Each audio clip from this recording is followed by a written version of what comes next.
A todos e a todas. Deixa eu começar a gravar aqui a aula, só um minutinho. Já botei para gravar. Tá pensando aí?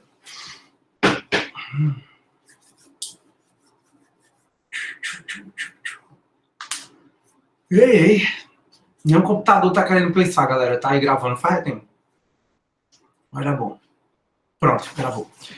E aí, galera, bom dia a todos e a todas, meus queridos alunos e alunas. Fala, grande Eduardo, bom dia, meu amigo. E aí, tá só o Eduardo aqui na sala?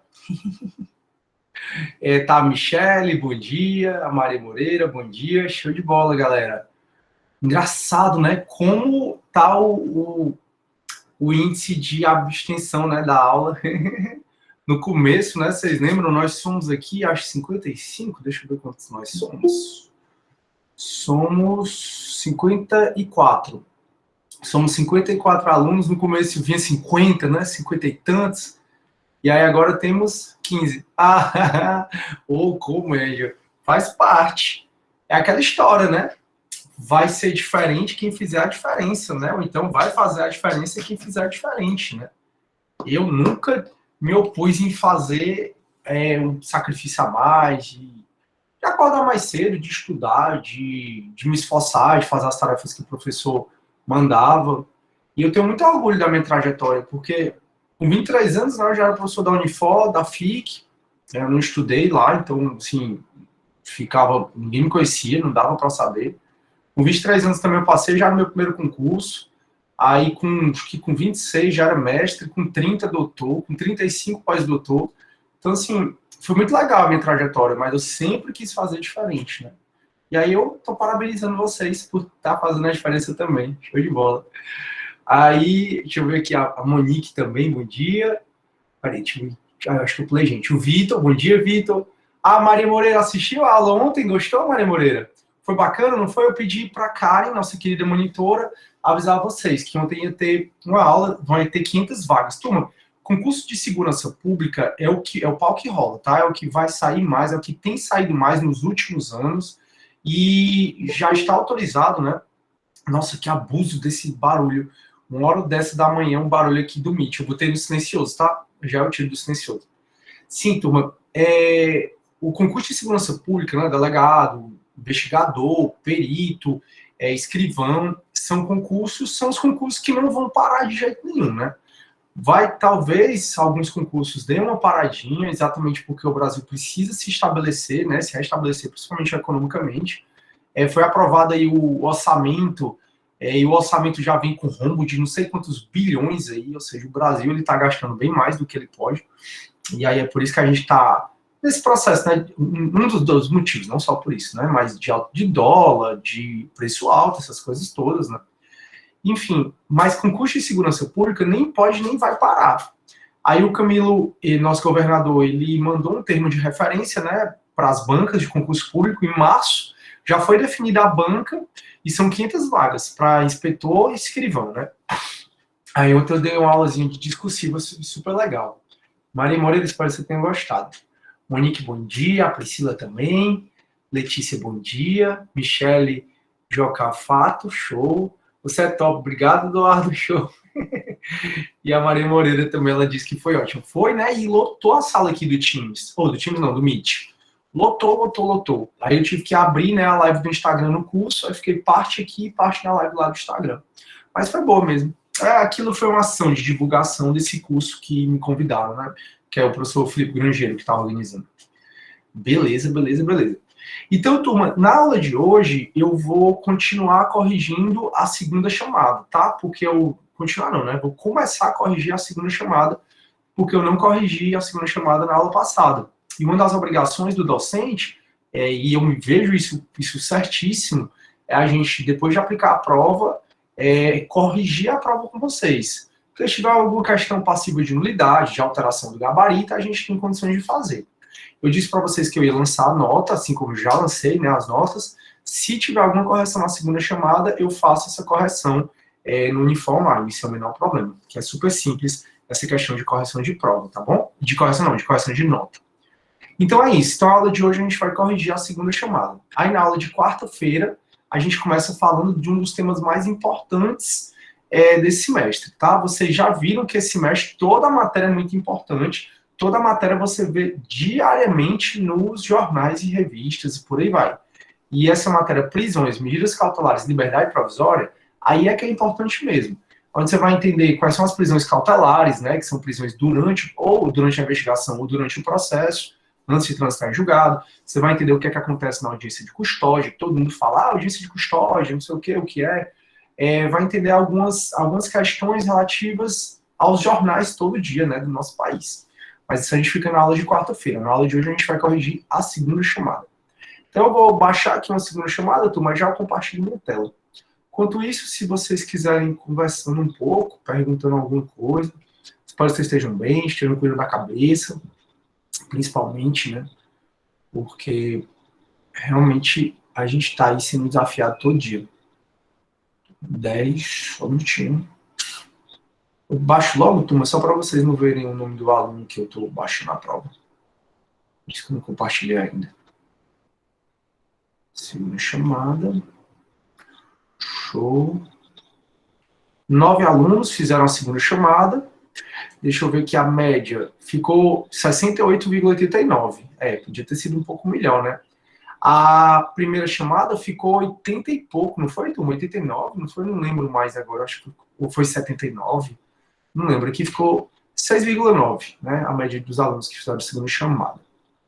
Vou pegar aqui, ó. Teve uma aluninha que tirou 10, meus parabéns. Vou pegar a prova dela. E eu vou esconder o nome dela, mas meus parabéns. Show. Vou começar a compartilhar agora, turma. Show, show, show. Beleza. Tá compartilhando. Pronto. Turma, vamos lá. Então, essa foi a segunda chamada, né? Da nossa prova, da nossa AV1 ainda. Lembrando não, porque eu acho que eu nem falei isso para vocês. Falei só para o pessoal do CD. A segunda, a AV2, turma, vão ser 20 questões, certo? Essas 20 questões, 8 serão de inquérito, a matéria cumulativa, tá? Até aqui, mais prisões. A matéria vai ser toda a matéria da AV1, mais a matéria que a gente vai começar na quarta-feira que vem, né? Que é prisões, liberdade provisória e medidas cautelares. Então, vão ser 8 questões de inquérito, 8 questões de prisões, liberdade provisória, medidas cautelares. Vão ser 2 de princípios e 2 de aplicação da lei processual penal. Então, vai cair unidade 1, 2 questões. Unidade 2, mais 2 questões. Aí, unidade de inquérito, que são mais 8 questões. E unidade que a gente vai começar, mais 8 questões. Aí são 20 questões, tá bom? Cada uma deve valer meio ponto. Só para vocês ficarem atentos do que vai cair, tá? Na segunda chamada, na AV2, tanto a primeira chamada como a segunda. E aí o dia tá lá no plano de ensino, eu sei que vai ser em maio. Agora eu não estou lembrado qual é o dia de maio, mas o dia vai estar lá no plano de ensino, depois eu posso olhar aqui para vocês, se alguém não olhar antes. Então vamos lá. Primeira questão, turma. Estamos na AV1, segunda chamada. João, no dia 2 de janeiro de 2015, praticou um crime de apropriação indébita majorada. Foi então denunciado como incurso na sanção do 168, parágrafo 1º, inciso 3º, que é a apropriação indébita majorada. No curso do processo, mas antes de ser proferida uma sentença condenatória, dispositivos do CPP de natureza exclusivamente processual sofrem uma reforma legislativa, de modo que o rito a ser seguido no recurso de apelação é modificado. Essa questão caiu na primeira chamada. O advogado de João entende que a mudança é prejudicial, pois é possível que haja uma demora no julgamento dos recursos.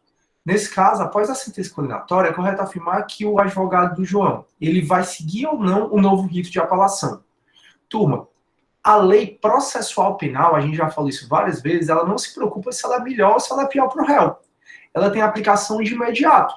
Então, de acordo com o artigo 2º, ela respeita todos os atos já praticados, todos os ritos de apelação já feitos, só que ela é aplicada de imediato a todos os processos que estão em andamento.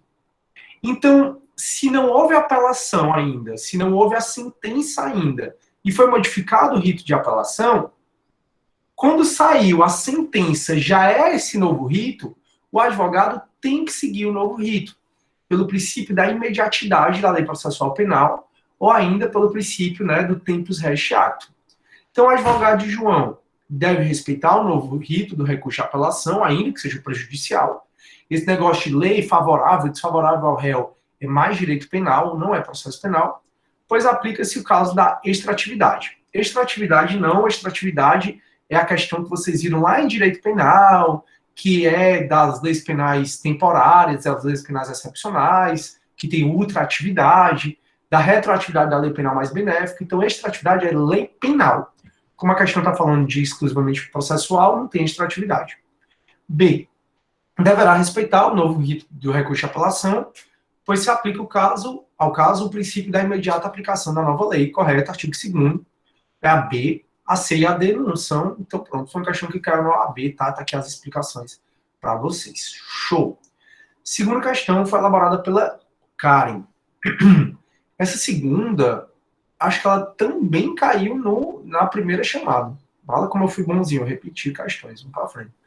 Então vamos lá. Alexandre Nardoni e Ana Carolina Jatobá foram submetidos ao julgamento para o 2º Tribunal do Júri da capital, do Fórum Regional de Santana, e após 5 dias de julgamento, acompanhado por todo o Brasil, o Conselho de Sentença reconheceu que os acusados praticaram em concurso um crime de homicídio doloso contra Isabela Nardoni, pessoa menor de 14 anos, triplamente qualificado pelo meio cruel, pela utilização de recursos que dificultou a defesa da vítima e para garantir a ocultação de delito anterior, ficando afastada a única tese da defesa do réu em plenário de negativa da autoria.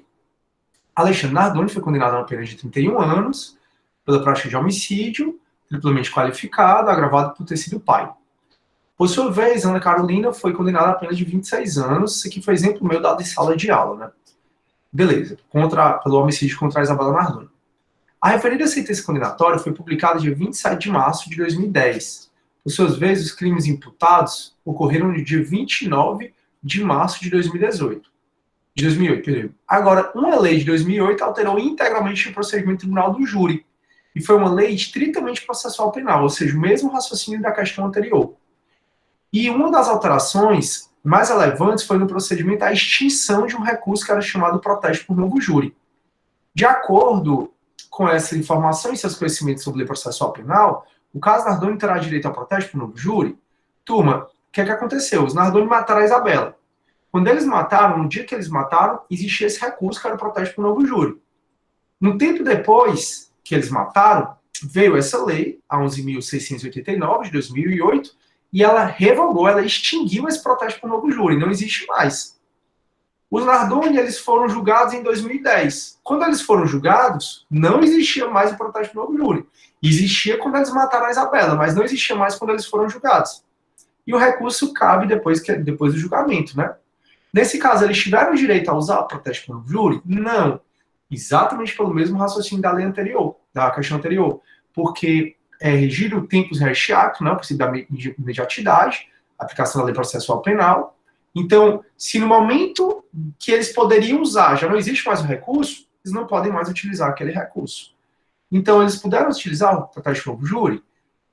Você pode tirar a I, A, C, a B não, terá direito a protesto por novo júri, por exemplo, o caráter processual da lei penal apenas poderá beneficiar em ações que não tem o tribunal do júri, né, de acordo com o princípio da imediatidade. Turma, não porque esse negócio de beneficiar o réu, prejudicar o réu, é lei penal. A ID não terá direito ao protesto por novo júri, de acordo com o princípio do tempus resti actum, ou da imediatidade, e o artigo 2º do CPP, a lei estritamente processual penal aplica-se imediatamente. Show! Independentemente da data em que o crime tiver sido realizado e sem prejuízo dos atos já realizados, é o artigo 2º do CPP. Por favor, não errem isso, tá? Vai cair na V2, não errem isso, é uma coisa muito simples. Deixa eu ver se vocês estão com alguma dúvida. Acho que é dia 3. Obrigado, Maria Moreira. Caiu, pois é, Michele, valeu. Até agora as duas questões que eu cobrei caíram, né? Bora ver, caíram na primeira chamada. Bora ver aqui a terceira. Em 23 de novembro de 2015, numa segundo dia útil, ó, essa caiu também. Fala, galera, que coisa. Ah, eu lembrei o que foi. É porque a segunda chamada era para ter sido um trabalho. E eu coloquei mesmo um trabalho. E aí, o que é que aconteceu?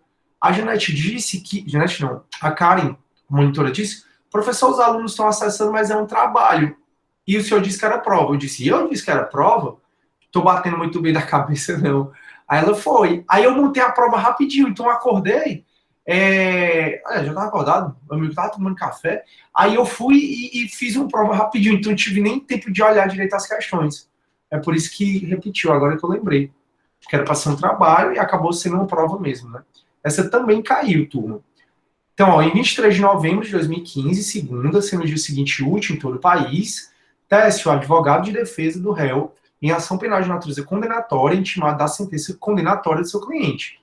No curso do prazo recursal, porém, entrou em vigor uma nova lei puramente processual que alterava o CPP e passava a prever que o prazo da apresentação do recurso seria de 3 e não de 5 dias. Não importa.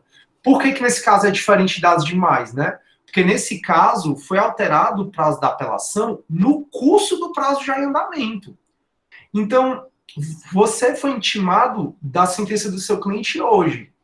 O rito da apelação que você vai seguir é o dia hoje. Se amanhã vem uma lei e altera esse rito, não vai alterar para você.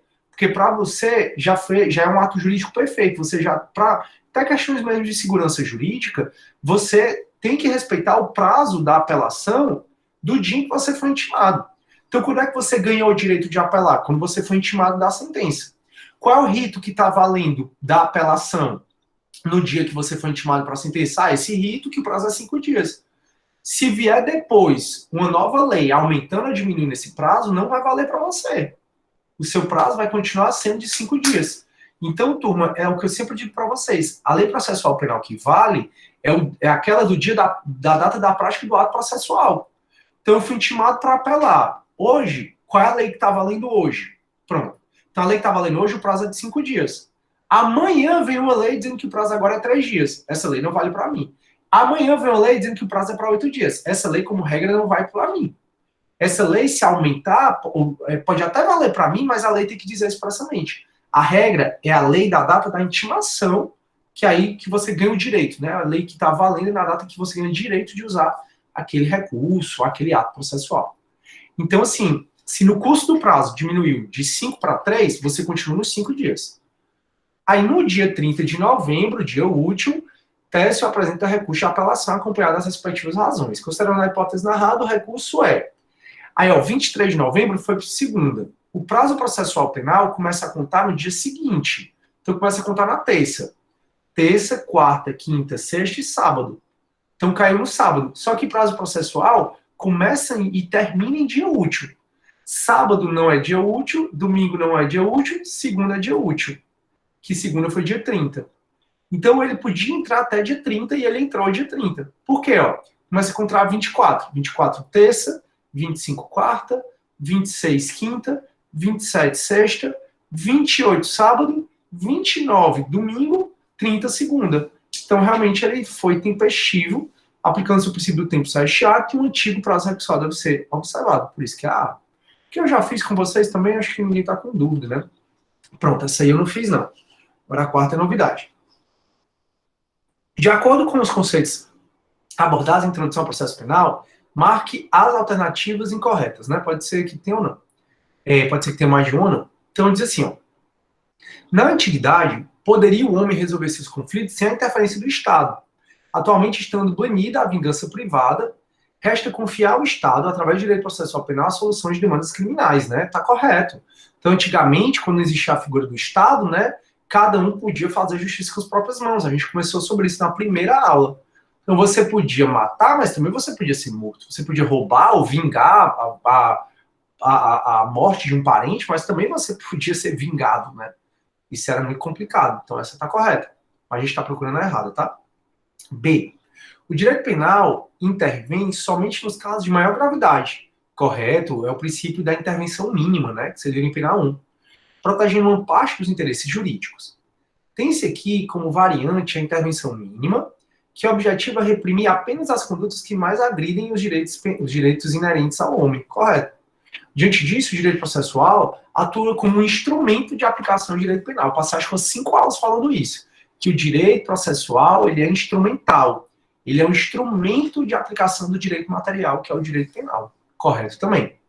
C. É finalidade do direito processual penal alcançar a pacificação social com a resolução de conflitos e viabilizar a aplicação do direito penal concretizando, correto. Uma das principais finalidades do direito é alcançar a paz social. E isso é feito através, por exemplo, do direito processual, inclusive o penal. Por quê? Porque dos objetivos do processo penal, né, é fazer justiça no caso concreto, é resolver a lide penal.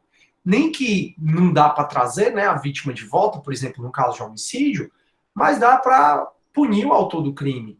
Não dá para, se for no caso de roubo, furto, dá para o direito processual penal também tentar reaver, né, as coisas da vítima. Então aqui está correto, tudo correto. D. O atual sistema processual penal é garantista, a Constituição de 88 ela é a mais garantista de todas, até a galera fica falando para poder alterar certas coisas que estão na Constituição, que são cláusulas pétreas, mas, por exemplo, alterar o duplo grau de jurisdição, ter que alterar a Constituição toda, né? E eu fico muito preocupado se a gente tiver um novo poder constituinte originário. Não estou dizendo que a gente não deve discutir, né? Mas eu estou dizendo que eu fico com muito receio quando eu proponho alterar a Constituição no sentido de direito fundamental. Porque alterar um direito fundamental só com a nova Constituição, né? Pelo poder constituinte originário. O histórico do nosso país é ter uma Constituição mais democrática, mais garantista, e depois vem uma Constituição mais de ditadura, né? Mais outorgada, mais imposta. E aí eu fico muito medo como é que vai ser essa nova Constituição, né? Vamos ver. Enfim, mas o nosso sistema processual penal é garantista, show, estabelecido por um conjunto de princípios e regras que garantem ao indivíduo direitos constitucionais previstos durante a persecução penal, correto? Persecução penal, a gente já revisou na aula passada, são todos os atos, né, de investigação, de perseguição penal. São todos os atos do Estado, desde a investigação, desde o processo, para aplicar a pena no caso concreto, para descobrir o crime e quem é o autor do delito. Tudo correto. E o direito processual penal deve ser compreendido isoladamente do direito penal, pois o caminho da materialização da aplicação da pena é distinta, não restando concretude. Razão essa que decorre do fato do conhecimento do direito não ser um só. Turma, primeiro, o direito é um só. É uma das coisas que eu mais falo para o meu aluno. A gente divide o direito, né, direito penal, direito civil, direito administrativo, mas é um modelo cartesiano de ensino, entender as partes para estudar melhor o todo, mas o direito é um só. Então, o direito penal civil é um direito. Então, o direito é um só, já está errado. E dizer que o direito processual penal é compreendido isoladamente do direito penal, está errado, porque o direito processual penal é um instrumento para aplicar o direito penal. Então, essa questão tem dois erros. Não dá para a gente compreender isoladamente o direito processual penal do penal, que o processual penal é para aplicar o direito penal.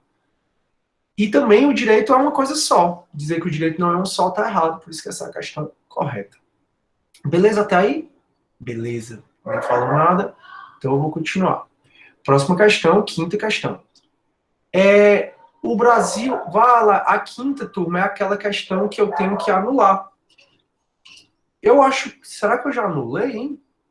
Eu vou até ver. Já. Ou coisa boa. Pronto, turma, essa questão eu já anulei. Essa questão foi a questão... não, foi com o CD que eu fiz. Acho que não foi com vocês, não. Aqui diz assim, o processo penal brasileiro é regido por fontes, sejam elas formais ou materiais. Elas existem como forma de exteriorizar o direito penal, nos casos práticos, a fim de organizar a aplicabilidade do direito material orgânico. Aí, tendo em vista essa informação, assinale a opção correta acerca das fontes do direito processual penal. Caiu na primeira chamada do CD essa questão. E eu anulei, porque foi um aluno que fez, ele só errou um negocinho e eu não me atentei. Eu vou dizer o que é, tá? São fontes formais imediatas, tá? Fontes formais, turma, é uma coisa que a gente estuda, né, em Introdução à Ciência do Direito, eu falei um pouquinho para vocês. As fontes formais imediatas são aquelas que obrigam. Lei, Constituição, tratados internacionais, medida provisória, tudo isso obriga. Mas doutrina não obriga ninguém. Então a doutrina não é uma fonte formal imediata, tá? É uma fonte formal mediata. Aí são fontes formais mediatas. Fonte formal é a forma como o direito se manifesta. A fonte formal imediata, o direito se manifesta naquela forma e obriga. Fonte formal mediata, o direito se manifesta daquela forma, mas não obriga, tá? Então, costumes, ok. Pode ser que o direito se manifeste através dos costumes, até porque os costumes são fontes de integração do direito. Princípios gerais do direito, também. Agora, as leis elas obrigam. As leis são fontes formais imediatas. Aí, C. Compete à União aos Estados e municípios legislar sobre matéria processual penal. Errado, a gente já falou sobre isso. De acordo com o artigo 22, inciso 1 da Constituição, compete só a União, como regra, legislar sobre direito penal ou processual penal. Então, é competência privativa da União, artigo 22, inciso 1 da Constituição, é competência privativa da União legislar sobre direito material, o direito penal e direito processual penal, tá? Não é competência do Estado e município concorrentemente legislar sobre o processo penal. A União, ela pode, por meio de lei complementar, isso está no parágrafo único do artigo 22 da Constituição, a União, ela pode, por meio de lei complementar, autorizar que os estados e o Distrito Federal legislem sobre questões específicas de direito processual penal e direito penal. Tá? Então, a regra é que é só a União que legisla e ela pode autorizar os estados e o Distrito Federal a legislar, por meio de lei complementar. O que eu estou falando está no artigo 22, inciso 1º e 22, parágrafo único da Constituição. Então, essa está errada porque não é competência concorrente de legislar, é competência privativa. D. Compete à União, os estados e municípios legislar sobre o processo penal, já vi que está errado. Aí o que é que está errado essa questão? Só um detalhezinho, ó. Por isso que eu anulei. Aí qualquer uma que você tiver marcado, tá? Quem fez segunda chamada pode verificar aí. Qualquer uma que você tiver marcado foi dado como correto, que eu anulei, tá? Essa questão. Aí diz assim, ó. Compete privativamente à União legislar sobre matéria penal e processual penal, corretíssimo. Sendo assim, tido como fonte de produção material. Ok. A produção material do processo penal e do direito penal é da União, corretíssimo. Havendo possibilidade de os estados e o Distrito Federal de legislar sobre matéria quando se for permitida por meio de lei complementar. Então, no lugar de o aluno ter colocado aqui Distrito Federal, ele colocou municípios. Então, não tem nenhuma resposta correta. Como não tem nenhuma resposta correta, qualquer uma que você marcou, que fez a sua chamada, eu dei essa questão. Tá bom, turma? Porque aqui era para ter estados e Distrito Federal. Pode legislar sobre matéria processual penal, desde que é autorizado por lei complementar, que é o artigo 22, parágrafo único da Constituição. Aí essa questão foi anulada. Tanto é que tá aqui, ó. As respostas corretas são, ó, todas que você marcou, ó, todas, qualquer uma é correta. Beleza? Ah, não, então caiu foi no AB, né? Ah, tá, obrigado. A Jamila, aqui tem, peraí, aqui tem anular o nosso horário é aquela 22. Isso, essa aí. Ah, então pronto, foi no AB. Não, então não foi no CD, não.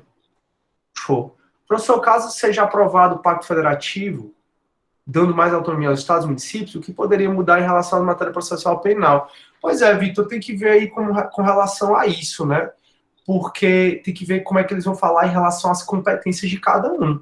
Pode ser que aqui se torne igual aos Estados Unidos, que cada um dos estados vai ter. Não estou dizendo que vai acontecer, ok, Vitor? Pelo amor de Deus. Estou dizendo que pode acontecer de cada estado ter o seu Código Penal e Código de Processo Penal. Mas é muito difícil que isso venha a acontecer, até porque tem que respeitar a nossa Constituição, não é como a Constituição dos Estados Unidos, que ela é mais principiológica, né?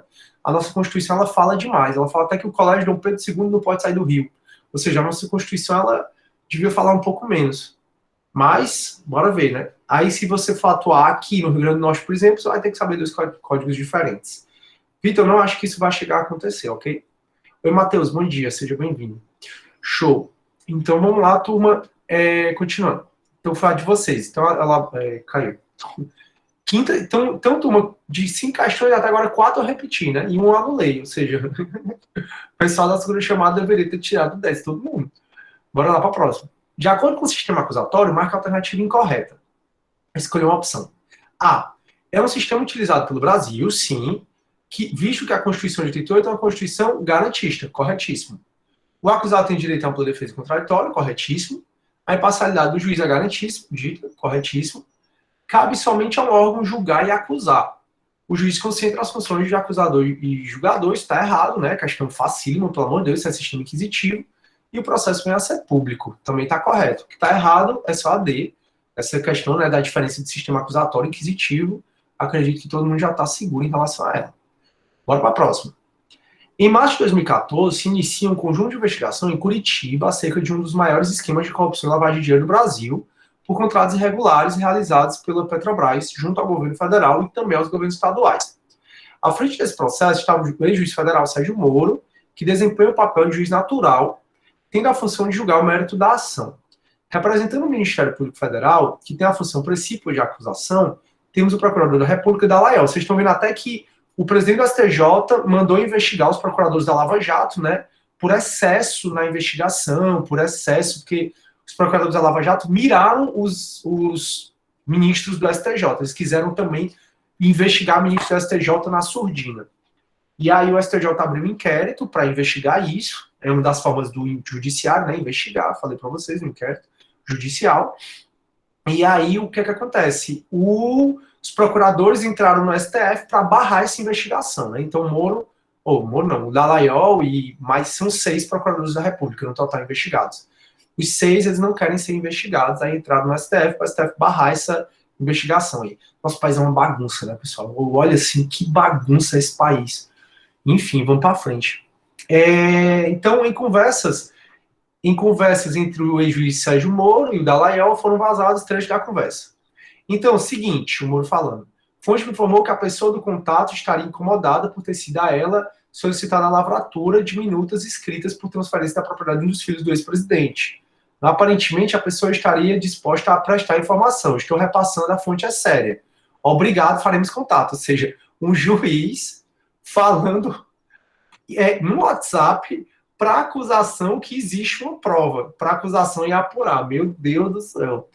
Aí, e seriam dezenas de imóveis. Aí o juiz instiga, né? Eu liguei e ele arriou. Diz que não tem nada a falar. Quando dei uma pressionada, desligou na minha cara. Estou pensando em fazer uma intimação oficial até, com base na notícia apócrifa. Ou seja, o Dallagnol mentindo, dizendo que houve uma notícia apócrifa, que é sem assinatura, como se fosse uma notícia anônima, né? Ele ia, tipo, forjar um documento, como se fosse uma notícia anônima, e ia intimar a pessoa. Olha aí, surreal, pessoal. Com base nesse pequeno trecho da conversa, seus conhecimentos sobre os sistemas processuais penais, qual tipo de sistema processual que o Brasil possui? Nem precisava ter lido tudo isso, né? É o acusatório, questão facílima também. Para frente. De acordo com 3A do CPP, o Brasil adotou o sistema acusatório, o qual não constitui características do sistema processual acusatório, né? Poderes investigatórios iniciais do juiz. O resto tudo né? Então, sistema acusatório, é característica do sistema acusatório. Separação da função de acusar, julgar, publicidade dos atos processuais como regra, contraditório e liberdade probatória. O que não é só poderes investigatórios do juiz. Galera, quem fez segunda chamada, estou impressionado. Como a prova foi fácil. Impressionado. É porque, como eu disse, eu não tive muito tempo de fazer. Porque era para ser trabalho. Aí, escolha a opção incorreta. Aí, o acordo de não persecução penal será formalizado por escrito e será firmado pelo membro do Ministério Público, pelo investigador e pelo defensor. Correto, é o ANPP do artigo 28A. O Ministério Público não pode desistir da ação penal. Essa caiu também para vocês. Eu acho que foi para vocês A, B ou C, não lembro. Não pode não mesmo, falando sobre isso. C, a representação não é um ato formal, já que exige que seja feita por escrito. Está errado. A representação não é um ato formal, é mesmo não. Já que não exige, tá certo. O que é a representação? Existem os crimes de ação penal pública condicionada à representação, né? O estelionato, a ameaça, lesão corporal leve, lesão corporal culposa, são crimes de ação penal pública condicionada à representação. Então, o Eduardo cometeu um estelionato contra mim. Só pode haver investigação contra o Eduardo se eu representar. A gente já falou sobre isso. E a representação, ela não é um ato formal. Eu posso chegar na delegacia, dizer que fui vítima de um estelionato, e aí o escrivão ele vai saber que o estelionato depende de representação. Aí o escrivão vai perguntar, Sidney, você quer que o Eduardo seja punido? Aí eu vou dizer, quero que ele seja punido. Aí o escrivão vai escrever assim, o ofendido, que sou eu, deu a representação. Então a representação não é um ato formal, é mesmo não, e não exige que seja feito pelo escrito. Então, posso dar a representação para um juiz, para um promotor, para um delegado, e eles vão reduzir a termo, eles vão escrever que eu dei a representação. Então tá correto. Aí a D, a peça acusatória deve conter a exposição do fato criminoso, com todas as suas circunstâncias, a qualificação do acusado, o esclarecimento pelos quais possa identificá-lo, a classificação do crime, quando necessário, rol de testemunhas, corretíssimo, artigo 41 do CPP, falei deles para vocês, e o Ministério Público pode propor o acordo de não persecução penal, se ele for apenas suficiente para a prevenção e reprovação do crime, desde que presente as condições estabelecidas em lei. Mas você está errado, está no artigo 28A, são 1 milhão de requisitos, né, de outras condições para o Ministério Público ele poder propor acordo de não persecução penal, certo? Então, isso aqui está errado, deixa eu pegar lá o CPP, para a gente só dar uma olhada, ó, no artigo 28. Bicho, vai colocar. 28A. Ó, não sendo o caso de arquivamento, ó, primeiro, não tem que ser caso de arquivamento. Além das condições, além das condições, que são essas que estão no artigo 1º, 2º, 3º, além dessas condições, é necessário que não seja um caso de arquivamento, é necessário que o investigado tenha que confessar formal e circunstancialmente a prática do crime, é necessário que não tenha violência nem grave ameaça, a pena mínima seja inferior a 4 anos. Aí ele pode propor acordo de não persecução penal, desde que necessário e suficiente para a prevenção do crime. Então, a questão está dizendo assim, se for necessário e suficiente para a reprovação e prevenção do crime, pode o MP propor. Não pode, quando é necessário o suficiente. Além dessas condições aqui. Tem que ter pena mínima inferior a 4 anos, tem que ser um crime sem violência ou grave ameaça à pessoa, não pode ser um caso de arquivamento e tem que o investigado confessar o crime. Então, assim, está errado por isso, porque tem outras circunstâncias, né? Não é só com base de ser apenas suficiente para a reprovação do crime. Então, essa aqui está errado. Beleza? 10ª questão. Alguma dúvida, turma? Deixa eu ver aqui.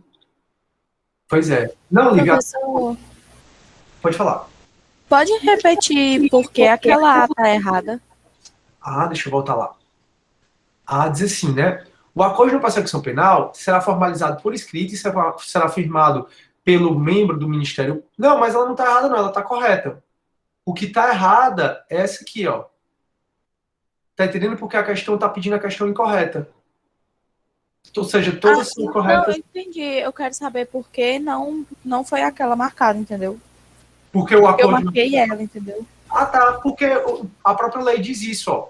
O acordo de não persecução penal será formalizado por escrito e será firmado pelo Ministério Público, pelo investigado e pelo seu defensor. Aí, se você ver aqui no artigo 28, tá aqui, ó. Parágrafo 3º, ó. É a letra do parágrafo 3º. O acordo de não persecução penal será formalizado por escrito e será firmado pelo Ministério Público, pelo investigado e pelo seu defensor. Ou seja, ela é correta, mas nessa questão a gente está procurando a incorreta. Deu para entender? É a letra do parágrafo 3º. Obrigada, professor. De nada, meu prazer. Show? Beleza. E aí, galera, pois é, só para conversar um pouco com vocês. Menino, eu cheguei aqui em Fortaleza quarta-feira passada, o que eu já comi, pelo amor de Deus, eu até me sinto mais gordinho, sabe aquela quando você tá engordando que acorda se sentindo mal de tanto que você comeu?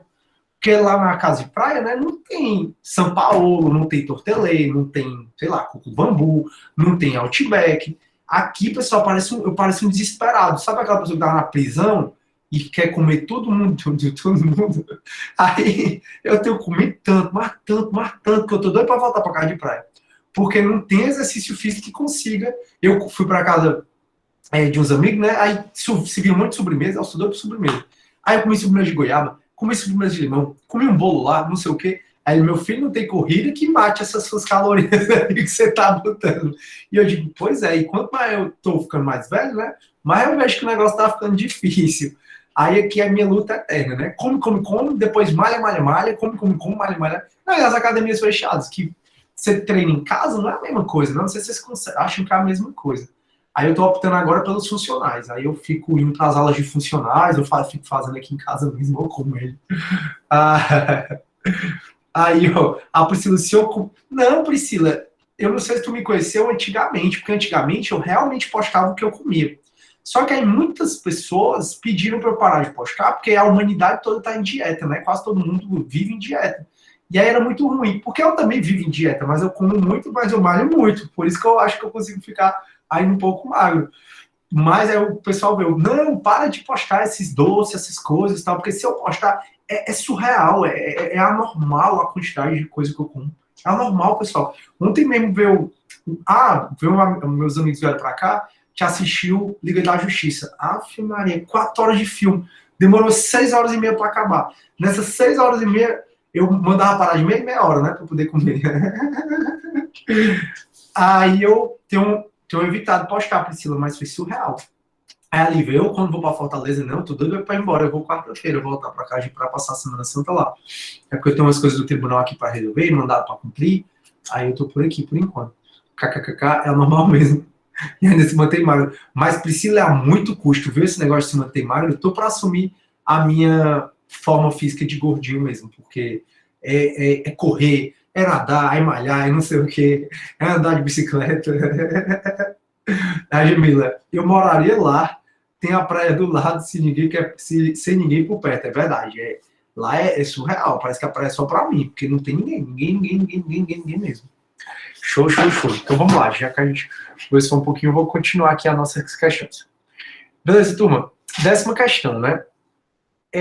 A 10ª caiu no simulado, e a 10ª também caiu não só no simulado, ela caiu, acho que também na primeira chamada. Eu tô impressionado, turma. Como eu escolhi as questões de maneira aleatória, escolhi as questões tudo que caiu para vocês. Nas primeiras, mas bora lá. A diz assim: o inquérito policial pode ser instaurado de imediato com base em denúncia anônima isoladamente, sendo exigida a diligência preliminares para confirmar as informações iniciais. Essa própria assertiva ela é contraditória, dizendo que pode só a denúncia anônima instaurar, com base só na denúncia anônima, é possível instaurar inquérito, e está dizendo que precisa fazer diligências preliminares. Essa própria questão é contraditória. Na verdade, quando a delegacia recebe uma denúncia anônima, ela tem que fazer a VPO, a VPI, né, que é a verificação preliminar de ocorrência de informação, para poder verificar se ocorreu ou não o crime e aí instaurar inquérito. Então, instaurar inquérito só com base na denúncia anônima? Não pode. Antes tem que ter diligências preliminares. Essa questão está contraditória, né, esse assertivo, dizendo que ele pode ser instaurado de imediato sem denúncia anônima, mas está dizendo que ao mesmo tempo tem que ter diligências preliminares, né? Não bate. Essa questão está contraditória. B, a gente não fala de nulidade do inquérito policial, só fala de vícios do inquérito, e eventual vício não contamina a ação penal. Então, B, o vício do inquérito, no que tange ao reconhecimento de pessoa, não invalida a ação penal como um todo, ainda que baseada em outros elementos informativos e não somente no ato viciado. Está correto. Está dizendo que o vício no inquérito policial não contamina a ação penal que ele deu origem. Então, o vício no inquérito policial, durante a ação penal, o advogado pode alegar que o inquérito é viciado e por isso não deveria existir aquela ação penal? Não. Até porque o inquérito ele é dispensável, não precisa do inquérito.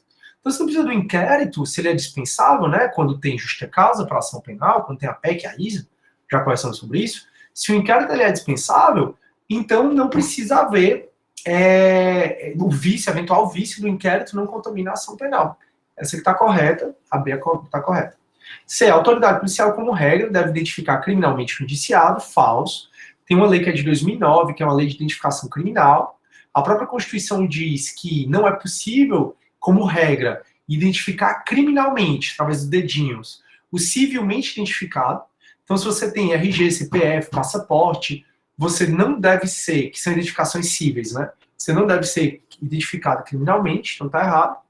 E o indiciado não poderá ser obrigado a fornecer seu material sanguíneo para a autoridade policial, ainda que seja possível constrangê-lo a participar da reprodução simulada dos fatos. Falso. Você não é obrigado a produzir provas contra si mesmo. Então, você não é obrigado a fornecer seu material sanguíneo, então essa parte está correta, mas também você não pode ser constrangido a participar da reprodução simulada dos fatos. Então, essa também está errada, só tem a B mesmo como correta. Bora continuar. A cena alternativa corresponde de maneira adequada ao inquérito. A. O inquérito é um instrumento geralmente usado pelo Estado para a colheita de elementos de informações, viabilizando o oferecimento da peça acusatória quando houver justa causa para o processo, que é o fumus comissi delicti. Fumus comissi delicti é a fumaça do cometimento do delito.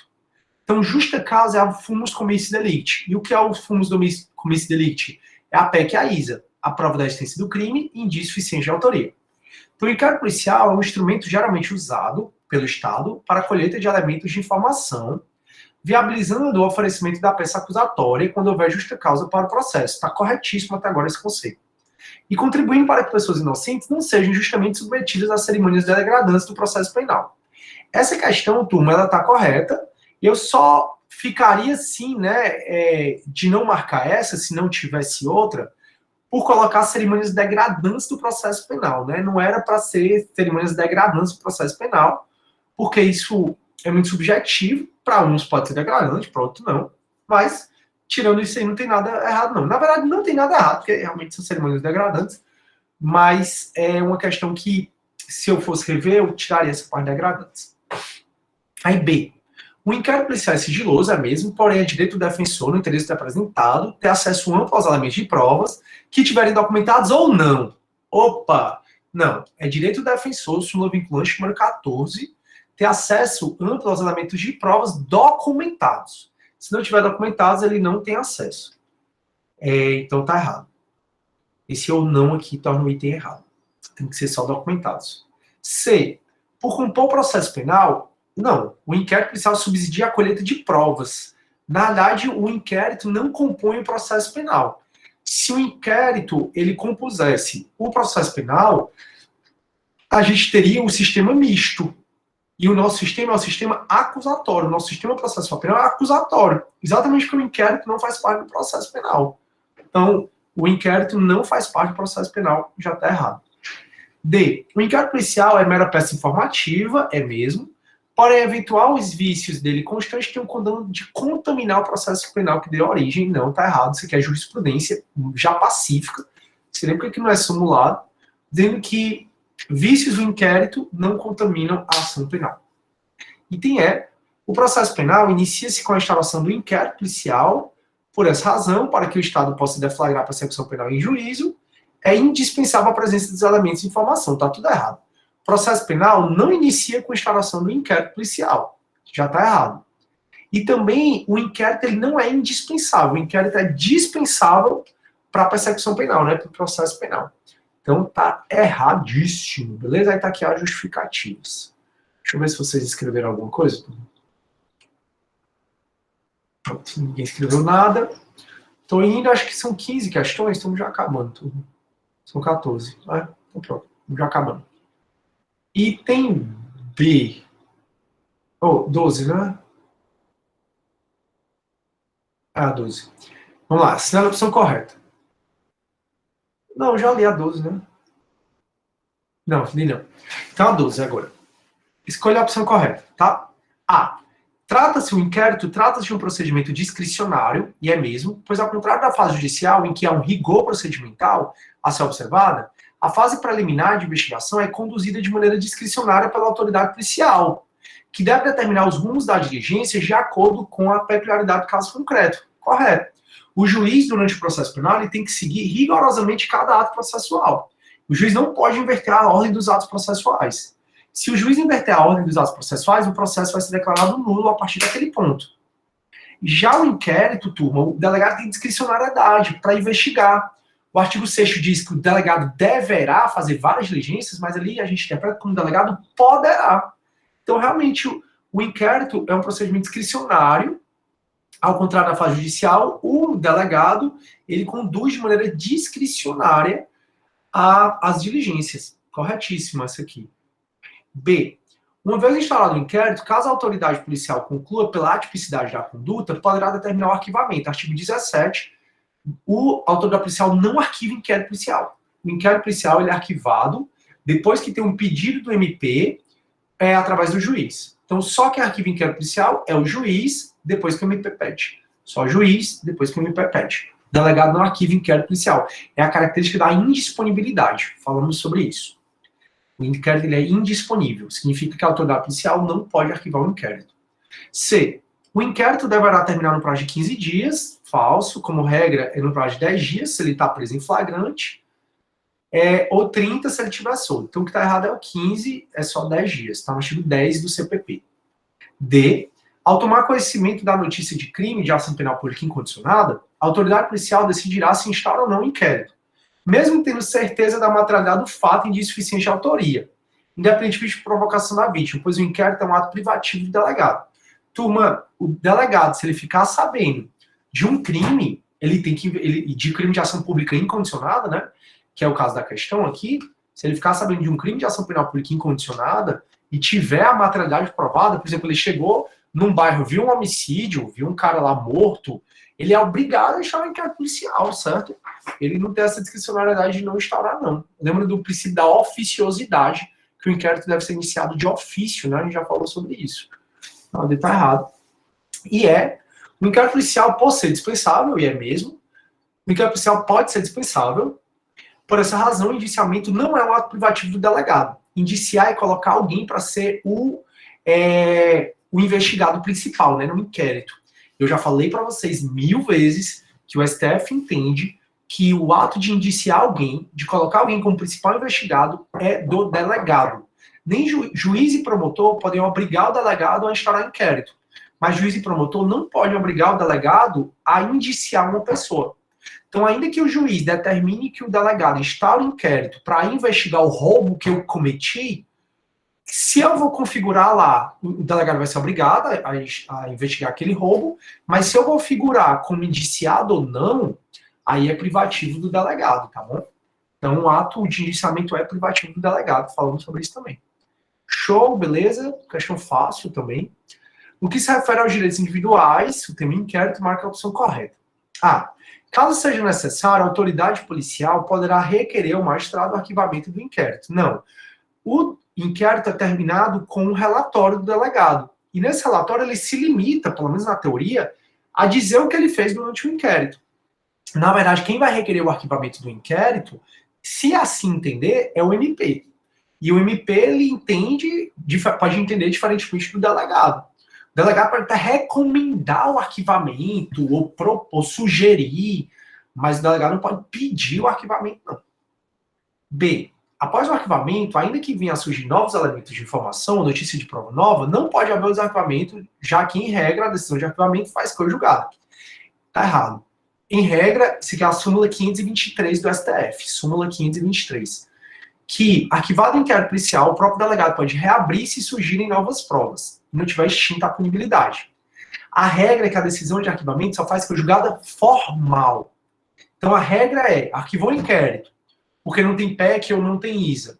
Mas surgiu uma nova testemunha, surgiu uma carta que ameaçou a vítima, surgiu uma câmara de segurança, reabre o inquérito, pode reabrir se não tiver extinta a punibilidade pela prescrição. Então tá errado.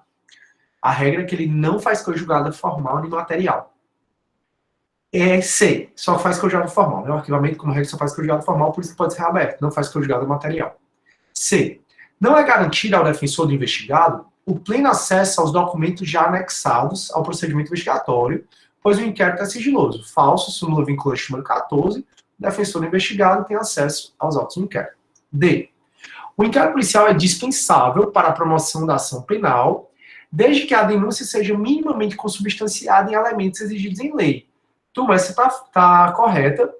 O inquérito ele é dispensável se a denúncia tiver os documentos exigidos em lei, que é o fumus comis delicti, que é a justa causa, que é a PEC e a ISA. Então, a D está correta. E a E, do despacho que indeferiu o inquérito policial, cabe recurso para o chefe de polícia, está no artigo 5º, parágrafo 3º. Parágrafo 3º não, parágrafo 2º. Então, se você requer ao delegado a instalação de um inquérito, e o delegado ele nega essa instalação, você pode entrar com recurso para o chefe de polícia. Está no artigo 5º, parágrafo 2º do CPP. Beleza? Beleza? Aqui, ó. Do indeferimento do pedido, cabe recurso administrativo para o chefe de polícia, não para o MP. E última questão. A representação será irretratável depois de oferecida a denúncia. Essa aqui está correta, turma. Quando você dá a representação, eu fui vítima de estelionato pelo Eduardo, aquele meu exemplo. Eu dei a representação, aí foi instaurado inquérito. O inquérito foi para o MP. O MP processou o Eduardo. A partir daí, a partir do momento que a denúncia é oferecida, eu não posso mais retirar minha representação.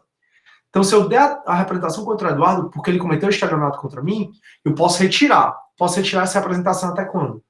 Até oferecida a denúncia. Depois de oferecida a denúncia, a representação é irretratável. Show. B. A autoridade policial deve assegurar no inquérito o sigilo necessário à elucidação do fato ou o interesse exigido pela sociedade. Está correto. C. Está correto, acho que é o artigo 18 do CPP. Essa aí. Aí C. A incomunicabilidade do indiciado dependerá do despacho. Turma, não existe incomunicabilidade do indiciado. O artigo 21 do CPP não foi recepcionado pela Constituição. Essa aqui está errada, portanto está correta. E D. É possível que qualquer pessoa do povo provoque a iniciativa do MP nos casos em que caiba ação penal pública, fornecendo por escrito informações sobre o fato de sua autoria, indicando o tempo, o lugar e os elementos de convicção. Está dizendo que se você vê um crime de ação penal pública, por exemplo, eu moro do lado de uma reserva ambiental. Mas o povo às vezes bota lixo, às vezes taca fogo, eu sou o primeiro a ligar para a polícia. Eu posso ligar? Se eu ver um homicídio, um roubo, se eu ver um crime ambiental, eu posso. Isso está no artigo 5º, parágrafo 3º do CPP. O artigo 5º, parágrafo 3º, ele vai dizer que qualquer pessoa do povo, ó, artigo 5º, parágrafo 3º, qualquer pessoa do povo que tiver conhecimento da existência da infração penal, que cabe a ação penal pública, pode verbalmente por escrito comunicar à autoridade policial. E essa, fazendo a VPI, né, a VPO, verificar a procedência da informação, manda instaurar inquérito. Corretíssimo. E essa foi a última questão. Turma, realmente a segunda chamada foi bem tranquila, né? Bem tranquila, até mais que a primeira. Tudo bem, turma? Estão com alguma dúvida? Aí sim, não, mais ou menos? Me contem. Eu acho que ninguém tá com dúvida, né? Tá tudo ok. Questões super fáceis, graças a Deus, bem tranquilas. Beleza, então, tudo ok. Turma, então eu vou ficando por aqui, já que eu fiquei de resolver só a segunda chamada. Na próxima aula a gente vai falar sobre liberdade provisória, prisões, né, as prisões cautelares, que é a preventiva, a temporária e a flagrante, e falaremos também sobre as audiências de custódia, essas questões. É uma matéria que vai demorar muito, tá, da gente acabar. Eu vou passar, acho que o mês de abril, quase todo a gente vai falar sobre ele, sobre essa próxima matéria. Então é isso. Desejando a todos, né, uma ótima semana. Fiquem com Deus. Vou parar a nossa gravação. Obrigado aí pela participação, turma.